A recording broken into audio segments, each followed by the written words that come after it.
ఎక్కడ నొప్పిగా ఉంది నీకు? ఇక్కడ. అరే వా, ఒక్క నిమిషంలోనే ఇక్కడ నొప్పి అక్కడికి వెళ్ళిపోయిందా? చాలా చిత్రమైన నొప్పిగా ఉంది. అబద్ధాలు కోరా, నీకెక్కడ ఏ నొప్పి లేదు.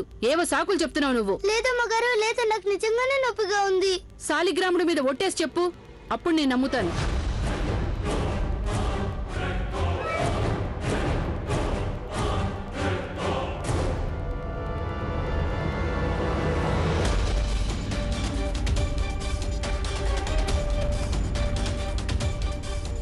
మాట్లాడవే,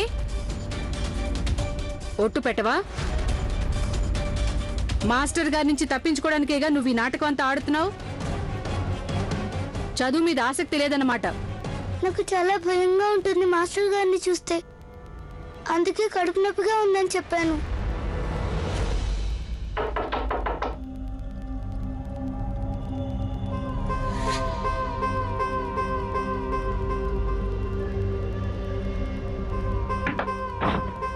ఏమిటి? ఎలా ఉంది గంగ పరిస్థితి? డాక్టర్ని ఏం పిలవాల్సిన అవసరం లేదు. అలాగే నిరంజన్కి కూడా ఫోన్ చేయాల్సిన అవసరం లేదు. ఆ తిమ్మన్న, అదే ఆ గంగ మాస్టర్.